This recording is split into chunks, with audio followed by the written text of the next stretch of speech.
కురువ సామాజిక వర్గానికి TDP party పెద్దపీట వేసింది. ఎంపీటీసీ నుంచి ఈరోజు ఎంపీగా గెలిచినటువంటి బస్తిపాటి నాగరాజు మనతో ఉన్నారు. సార్ చెప్పండి, మీ విజయాన్ని ఎలా చూడాలి? ఇప్పుడు వాస్తవం తెలుగుదేశం పార్టీ బడుగు బలహీన వర్గాల కోసం పుట్టినటువంటి పార్టీ తెలుగుదేశం పార్టీ. ఆ పార్టీలో అతి సామాన్యమైనటువంటి 40 ఏళ్ళ నుంచి బీసీ కులాలు అత్యంత వెనుకబడిన కురువ కులానికి గుర్తించి మొట్టమొదటిసారి ఒక ఎంపీటీసీ అంటే రాజకీయ వ్యవస్థలో చిట్ట చివరి పోస్ట్ అది ఆ కింది స్థాయి పోస్ట్ గల వ్యక్తికి ఇచ్చి ఎంపీగా గెలిపించిందంటే ఆ తెలుగుదేశం పార్టీ యొక్క గొప్పతనం అది. మా అధ్యక్షులైనటువంటి నారా చంద్రబాబు నాయుడు గారికి మేము ఎప్పటికీ ఆ జన్మాంతం రుణపడి ఉంటాం. కాబట్టి ఈ ఆనందం మేము చెప్పలేని మాటల్లో కూడా అంత ఆనందంగా ఉంది.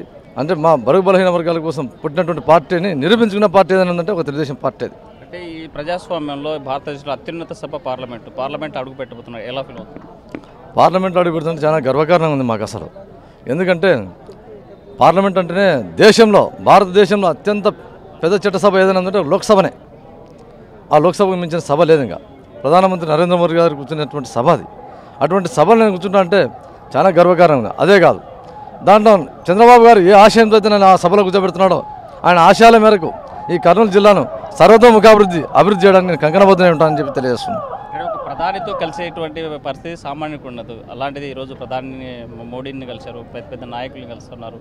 ఒక అధ్యాపకునిగా మీకు ఈ స్థాయి వచ్చింది, ఎలా ఫీల్ అవుతుంది? అది మా తెలుగుదేశం పార్టీ యొక్క గొప్పతనం. అది తెలుగుదేశం పార్టీ యొక్క గొప్పతనము. ఆ తెలుగుదేశం పార్టీ మన అలాంటి గుర్తించి ఈరోజు కర్నూలు పార్లమెంట్ స్థానాన్ని నిలబెడితే మా అధ్యక్షుల వారు తెలుగుదేశం పార్టీ యొక్క తెలుగుదేశం శ్రేణులు అయితేనేమి, బీజేపీ జనసేన శ్రేణులు అయితేనేమి, తెలుగుదేశం పార్టీ అయితేనే రాష్ట్రాన్ని డెవలప్ చేస్తుందనే ఒక సంకల్పంతో మమ్మల్ని అత్యధిక మెజార్టీతో గెలిపించి పార్లమెంట్కి పంపించారు. వాళ్ళ ఆశయాల మేరకు నేను తూచా తప్పకుండా కర్నూలు జిల్లాకు ఈ ప్రచార పర్వంలో భాగంగా ఏమైతే మాటిచ్చానో ప్రతి ఒక్కటి ఈ 5 సంవత్సరాల చట్టసభల్లో నేను ఖచ్చితంగా పోరాడి సాధిస్తా అని చెప్పేసి కూడా తెలియజేస్తున్నాను. తక్షణమే ఇది నేను చేయబోతున్నాను అనేటువంటి అంశాలు మీరు చెప్పుకున్నటువంటి అజెండాలో ఏముంది?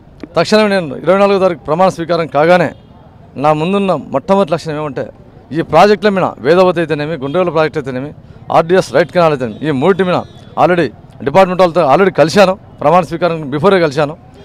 నేను దాని నివేదికను సంపూర్ణంగా తెప్పించుకొని డే 1 నుంచి నేను మొదలు పెడతానని మీకు మాటిచ్చాను.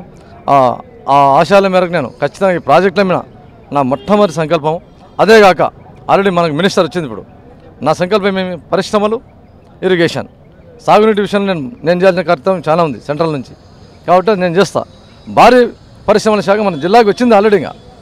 ఏం భయపడాల్సిన అవసరం లేదు. పరిశ్రమల విషయంలో ఆల్రెడీ మన జిల్లాలోనే మినిస్టర్ వచ్చింది. కాబట్టి అది ఏ విధంగా చేసుకుంటాం మేమంతా కార్యాచరణ చేస్తాం. తెలుగుదేశం పార్టీ ఆఫీస్ నుంచే దానికి ఒక రూపకల్పన చేసి ఆల్రెడీ నిన్ననే మినిస్టర్ వస్తాను మేము ఒక తీర్మానం చేసుకున్నాం. అందరం కలిసికట్టుగా ఏ ఒక్కరికి ఇది కాకుండా మన జిల్లాను ఏ విధంగా ఇరిగేషన్ విషయంలో తీర్మానం చేసుకోవడం జరిగినది. కాబట్టి ఆశయం మేరకు మేము చేస్తాం. అది చూడండి మీరు అంతే. ఇంకా కర్నూలు పార్లమెంట్లో పరిశ్రమలు వచ్చేటువంటి అనుకూలమైనటువంటి వాతావరణం ఉన్నటువంటి నియోజకవర్గాలు ఉన్నాయి. ఏ ప్రాంతాలకు అనుకూలంగా ఉంటుంది? జిల్లా అంతా అనుకూలమే. ఇప్పుడు రాష్ట్రంలో పార్లమెంట్లో 25 పార్లమెంట్ ఉంటే ప్రతి పార్లమెంట్ సెగ్మెంట్లో బ్రహ్మాండమైన పరిశ్రమలు ఉన్నాయి. మన ప్రాంతంలో కావాల్సినంత రా మెటీరియల్ ఉంది ఇక్కడ. కానీ పరిశ్రమల స్థాపనకు ఎవరు ముందుకు రాకుండా గతంలో ఉన్నటువంటి ప్రభుత్వంలో వాళ్ళు వైఎస్ఆర్సీపీలో టెక్స్టైల్ పార్క్ వస్తే కూడా వాళ్ళు అడ్డంకులు వేసి దాన్ని జగనన్న కాలనీ అని చెప్పేసి ప్లాట్లు వేసినటువంటి దుస్థితి. కాబట్టి ప్రాజెక్ట్ ఇప్పుడు ఇక్కడ పత్తికొండది ఈరోజు వచ్చారు నా కాడికి, ఫైల్ పట్టుకొని వచ్చారు అర్లీ మార్నింగ్. ఆ జ్యూస్ ఫ్యాక్టరీకి ఆల్రెడీ ఇంతకుముందు శాంక్షన్ అయింది, పిల్లర్స్ కాలం చేసినారు. ఆ ఫైల్ మూమెంట్ చేస్తారు సార్ అని చెప్పినారు. ఖచ్చితంగా మీరు అంతా టోటల్ డేటా తీసుకున్నారని నేను చెప్పినాను. అది తీసుకొని ఖచ్చితంగా దాన్ని ఆ విషయంలో నేను చాలా స్పీడప్ చేస్తాం. ఏ ఒక్కరోజు నిద్రపోయే మనిషి అయితే కాదు ఈ పంచలింగాల వాస్తవంగా. ఊహించిన మెజార్టీ ఇచ్చినటువంటి ఈ కర్నూలు పార్లమెంట్ ప్రజలకు మీరు ఏం చెప్పదలుచుకున్నారు? కర్నూలు పార్లమెంట్ ప్రజలకు నేను మరొక్కసారి చెప్తున్నాను, ప్రమాణ స్వీకారం 24వ తారీఖు ఉంది.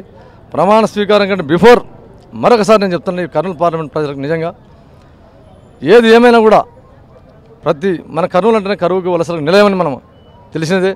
ఆ వలసలను కరువును నివారించడానికి ఈ ప్రాజెక్టులను మీకు చెప్పాను ఇదివరకు. ఆ 3 ప్రాజెక్టుల విషయంలో కంకణబద్ధని దాన్ని ఎస్పెషల్లీ ఈ 5 సంవత్సరాల్లో కంప్లీట్ చేసి ఏదేమైనా ప్రతి ఎకరాకు సాగునీటి అందించడం ఫస్ట్ లక్ష్యం.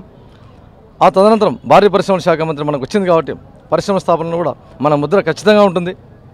కాబట్టి ఈ రెండింటిని చేసి ఏది ఏమైనా కూడా మీరు రుణం తెచ్చుకుంటారని చెప్పేసి కర్నూలు పార్లమెంట్ ప్రజలు నేను తెలియజేస్తున్నాను. అంటే టీడీపీకి ఇంత భారీ స్థాయిలో విజయం వస్తుందని మీరు ఎప్పుడైనా ఊహించారు? అసలు ఊహించాం. ఎందుకంటే తెలుగుదేశం పార్టీ అంటే ఒక ప్రభంజనం.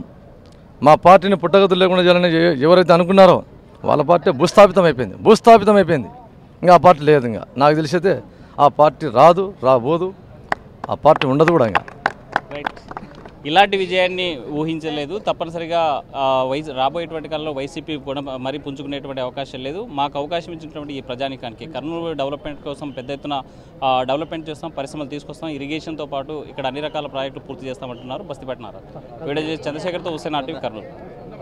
మరిన్ని వీడియోస్ కోసం ఛానల్ ని సబ్స్క్రైబ్ చేయండి, లేటెస్ట్ అప్డేట్స్ కోసం వాట్సాప్ ఛానల్ ని ఫాలో చేయండి అండ్ లింక్ డిస్క్రిప్షన్ లో ఉంది.